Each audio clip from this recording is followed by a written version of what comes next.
Hi guys, I'm going to tell you guys a little bit about poetry. So if you'll take a look at this poster, writers have fun with words. Poetry can really be anything. The main purpose for writing poetry is to make a connection with the reader. There really are no rules. Poetry sometimes has rhyme, rhythm, and repetition. Let's talk about what lines and stanzas are. A line of a poem is one row of text. It is not a complete thought like a sentence. A stanza is a group of lines like a paragraph. So if you're reading poems, you may see stanzas and lines. Let's talk about some elements of poetry. Oftentimes you'll hear rhythm.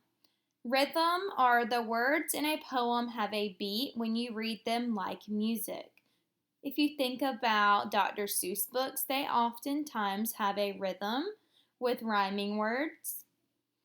Poetry can also have a visual pattern, and this is the way a poem looks, can have a pattern to make it look nice or easier to read. Stanzas or special types can make a visual pattern. And down here, it can also have descriptive language. So, describing words such as look, sound, feel, smell, and taste. Descriptive words tell how things look, sound, feel, smell, and taste. They help you picture what the poet sees in his or her mind. We've talked about using describing words a lot in class. So, there are two types of poems I'm going to teach you today. The first one is called the acrostic poem.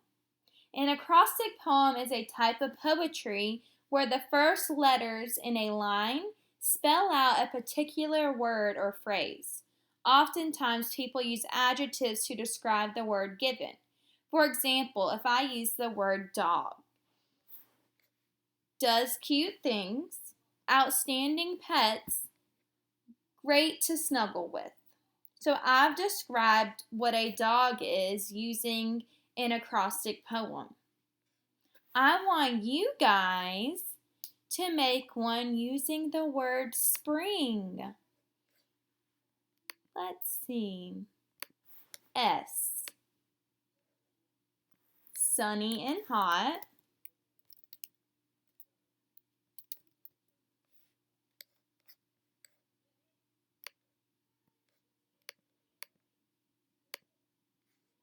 Uh-oh.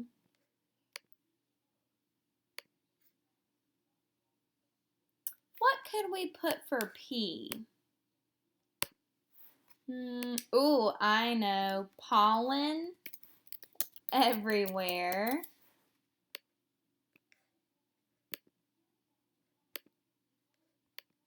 What about for R? It does rain a lot in spring. Rains a lot. I'm going to stop right here because I want you guys to make your own poem.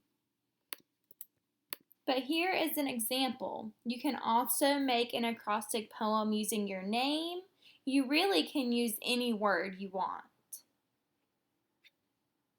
The next type of poem I'm going to teach you is called a haiku poem. Now, you've probably learned this in first grade, so I'm just going to review what it is.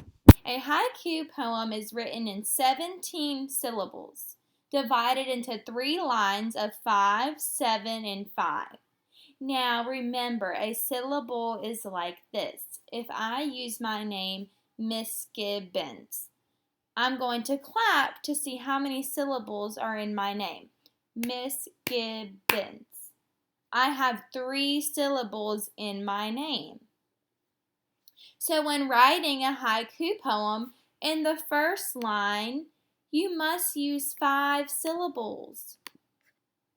So I wrote a poem about the mountains. Usually haiku poems are about nature and things in the nature. So My first line, I wrote, I like the mountains. Let's check and see if it has 5 syllables. I like the mountains. I like the mountains. I like the mountains. Is that 5 syllables? Yeah, I think it is. Next, the trees are peaceful and calm. I want you to check my syllables. Make sure there are only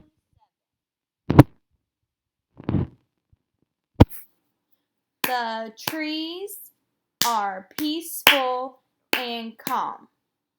Are there 7 syllables? Yeah, good. Last one. This one should only have 5 syllables. Go ahead and check and make sure that I only have 5 syllables. The crisp air is nice. Yeah, that has 5 syllables. So, do all of my lines work? Yeah, they do. I am going to challenge you guys to write your own haiku poem. Okay, make sure you add a title at the top